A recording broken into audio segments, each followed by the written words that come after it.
All right, James Johnson here, Gridiron Season, joined by my man Nick Triss and our special guest, media insider, should I say, of NFL Network, Ian Rapoport. Ian, how are you doing?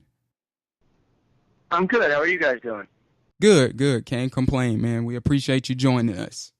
All right, Yeah, I'm just ready for kickoff, man. I know we're all getting ready for that. It's about that time, huh?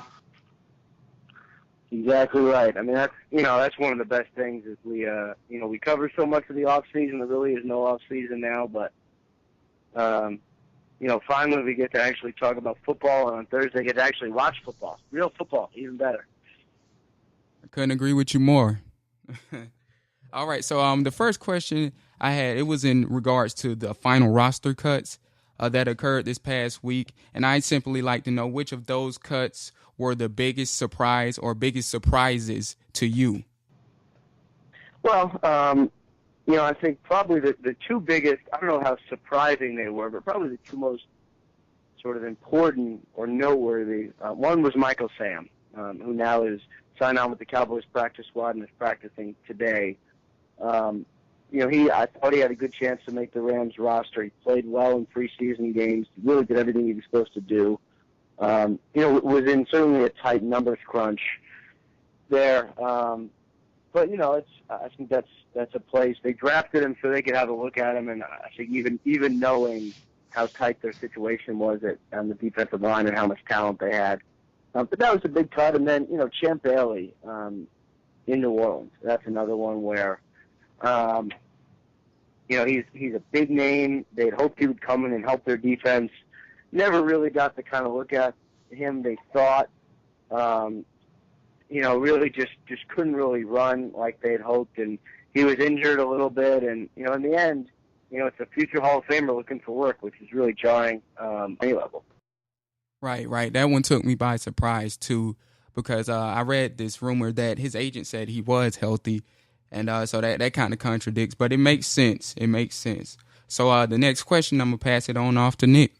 Well, I actually just had one little follow-up off what you just touched on. Do you got any places that you could see as potential landing spots for Champ Bailey now that he is on the open market? Well, first of all, I wouldn't think he would sign this week because if you're a veteran like that, you're on a roster week one, your whole salary is guaranteed for the 2014 season. That's the way the rules work. So, I think it's more likely for him to find a roster spot week two if there is a roster spot. Two possible places, Baltimore would be one, and the Jets would be another. Now, are they interested? I don't know, but they seem to have a need at corner there. If Champ spent all this time learning in Rob Ryan's offense, probably can learn in Rex Ryan's offense. So I could certainly see a fit there. And, Baltimore, very similar system, so the learning would be a little bit easier. Appreciate that. Next question we have for you. We're located here in the Southeast, so we spend a good deal of time on the Atlanta Falcons and the Jaguars. They're the two closest to us in terms of location. And I guess the big question I had coming out of training camp and as we get the season cranked up, just saw some rumors recently floating out there about how Tony Gonzalez was apparently quoted saying that it's going to be tough for him not to join a team mid-season. Do you see that being a good possibility? I know the Falcons only have two tight ends on their roster currently.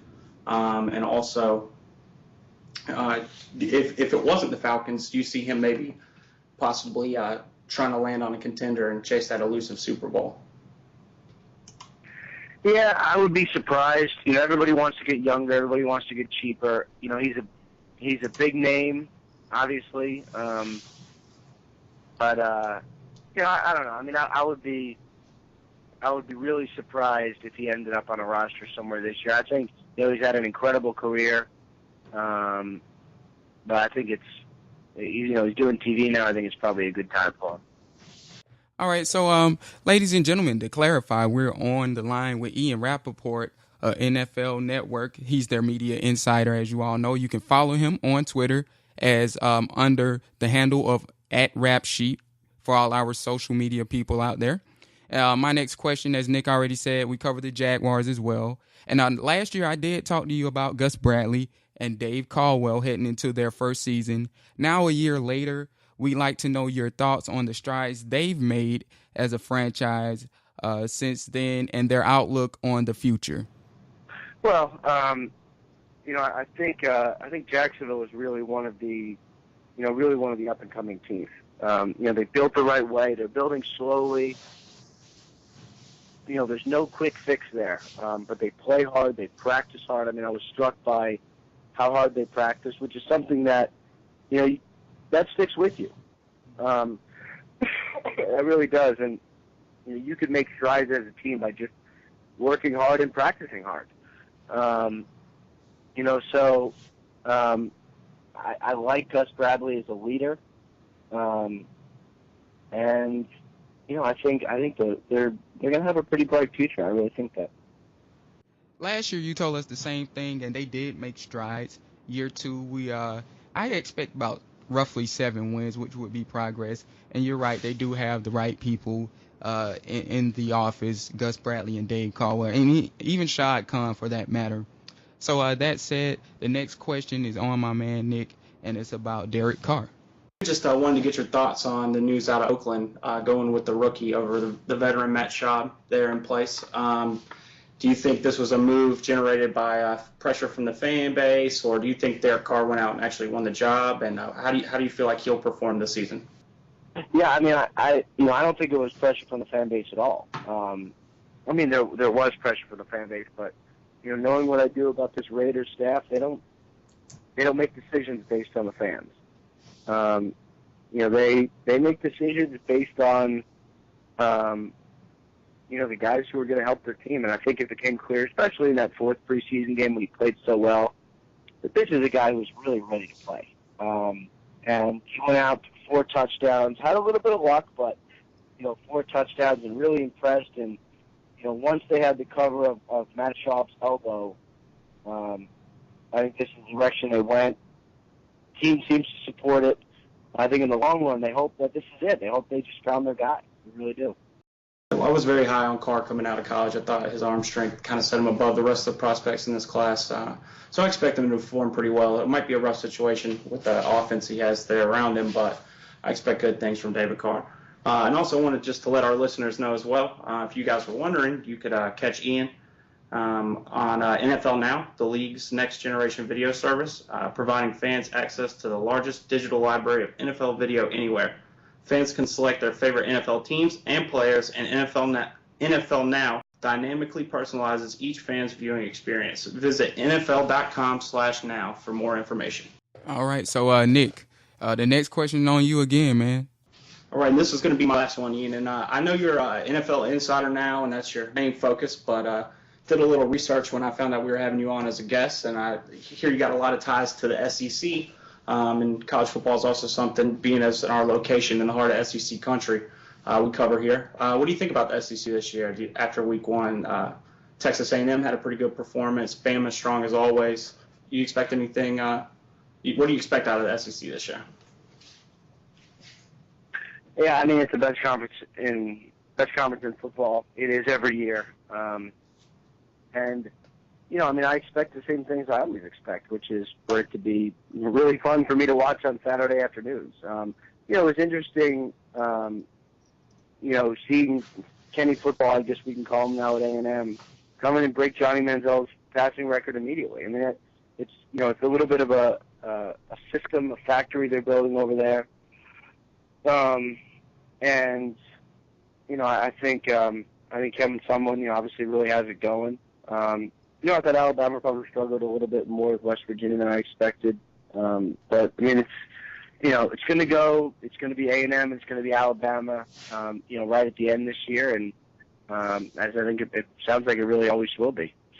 And we're going to let you go on after this, Ian, as we know you're a busy man.